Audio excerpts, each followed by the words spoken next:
Dan untuk membahas mengenai maraknya kasus penipuan ibadah umroh, kita akan berbincang dengan Ketua Lembaga Pembinaan Haji dan Umroh Pengurus Pusat Muhammadiyah, Muhammad Ziyad. Assalamualaikum Pak Muhammad Ziyad. Waalaikumsalam warahmatullahi wabarakatuh. Pak Muhammad, penipuan umroh bukan kali ini terjadi tapi sudah sering menerpa masyarakat kita yang hendak ke Tanah Suci. Menurut pandangan Islam, mengapa umat sering terjerat persoalan demikian?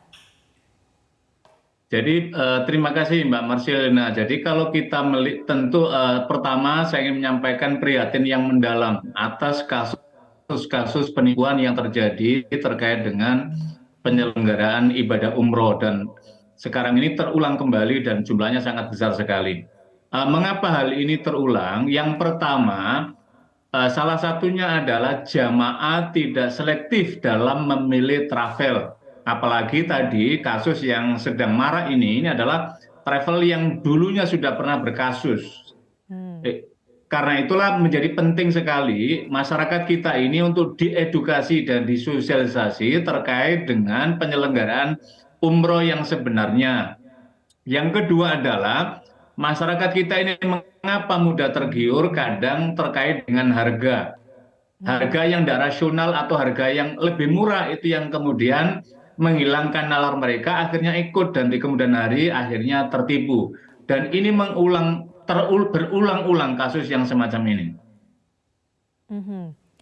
Islam juga sudah mengatur ya Pak secara detail bagaimana hukum terhadap penipuan.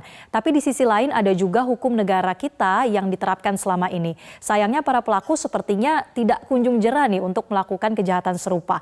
Apakah ada celah yang luput dalam penanganan para pelaku? Ya, yang pertama kalau kita lihat dari perspektif hukum Islam sangat jelas sekali. Kata Nabi SAW, man ghassana falaysa minna. Siapa yang melakukan penipuan maka dia tidak termasuk golonganku, artinya tidak diakui sebagai umat Muhammad SAW. Tetapi kan ini kan bagi orang yang memiliki kekuatan iman yang kuat sehingga dia memiliki pemahaman yang baik terkait dengan larangan dari Rasulullah SAW tersebut. Yang kedua, di dalam Undang-Undang Nomor 8 Tahun 2019 tentang penyelenggaraan ibadah haji dan umroh sudah diatur secara jelas. Salah satu kewajiban dari travel itu adalah adanya kewajiban untuk memberangkatkan, membina, memulangkan kembali dan seterusnya. Nah, ketika ada jamaah haji yang dirugikan karena tidak diberangkatkan, maka ada hukum pidana di sana. Di dalam pasal 118 itu dijelaskan secara tegas dipidana paling lama 10 tahun atau pidana denda ada 10 miliar. Lah, barangkali putusan pidana inilah yang kemudian memberi ruang kepada para travel ini sehingga tidak jera. Padahal tadi kan sudah ada yang dihukum, berarti untuk ke depan saya kira perlu penegakan hukum yang keras supaya peristiwa yang merugikan masyarakat luas bagi jamaah umroh ini tidak terulang kembali gitu loh. Jadi penegakan hukumnya supaya membuat efek jera kepada mereka.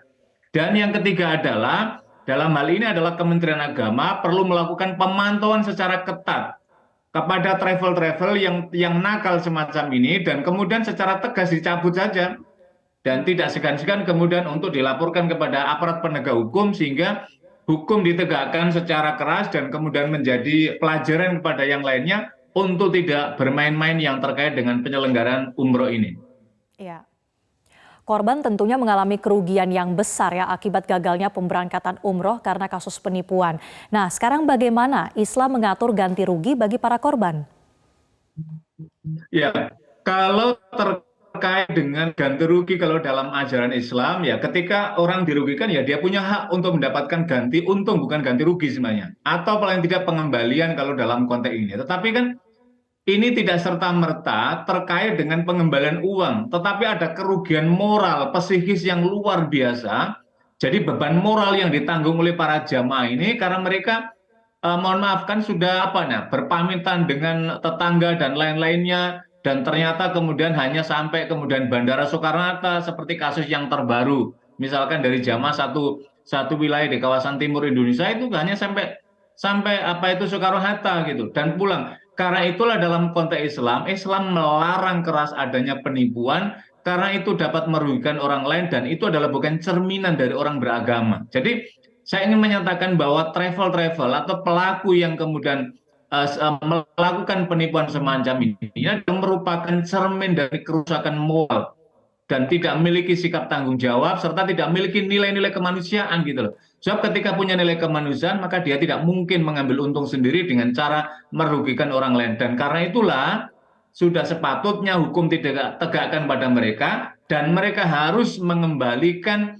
biaya yang sudah dibayarkan oleh jamaah umroh tersebut. Ada hak untuk menagih ganti untung tadi ya Pak.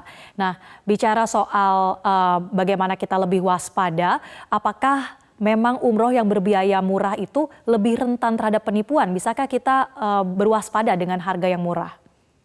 Iya, terkait makanya para jamaah perlu menimbang. Misalkan ini kan ada beberapa paket umroh, ada paket 14 hari, paket 13 hari, paket paling kecil adalah paket 9 hari. Maka perlu melihat rasionalitas harga di antara mereka. Kalau ada harga yang terlalu rendah, berarti ada potensi pertama penyelenggaranya tidak maksimal atau tidak kualitasnya rendah. Yang kedua adalah tempat penginapannya di Makkah maupun di Madinah jauh dari Masjidil Haram atau Masjid Nabawi. Yang ketiga adalah transportasinya di sana juga tidak mendapatkan perhatian. Dan yang keempat adalah potensi travel itu tidak memberangkatkan karena sudah tahu bahwa angka tersebut tidak memungkinkan untuk bisa memberangkatkan gitu loh. Disinilah saya kira nalar siat kita mesti harus bisa untuk melakukan cek dan recheck kepada travel yang menawarkan harga yang murah tersebut. Ya, kita cek and recheck bagaimana rasionalitasnya tadi. Nah, terakhir Pak, apa saja yang perlu diperhatikan oleh masyarakat agar kedepannya tidak lagi mudah tertipu dengan travel umroh yang bodong?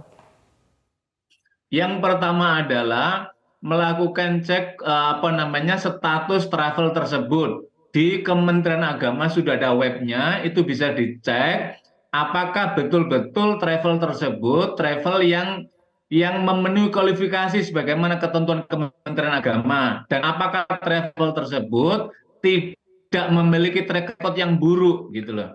Yang ketiga adalah bertanya kepada orang-orang yang mengerti tentang masalah umroh semacam ini agar tidak terulang. Tetapi kan sebagian besar ini kan masyarakat di pedesaan, di daerah-daerah yang jauh dari akses sehingga mereka peluang untuk tertipunya itu sangat tinggi. Disinilah menjadi penting kewajiban kita bersama termasuk Kementerian Agama melakukan pemantauan secara ketat kepada travel yang nakal semacam ini. Baik, terima kasih atas waktunya Ketua Lembaga Pembinaan Haji dan Umroh PP Muhammadiyah, Bapak Muhammad Ziyad. Assalamualaikum Pak.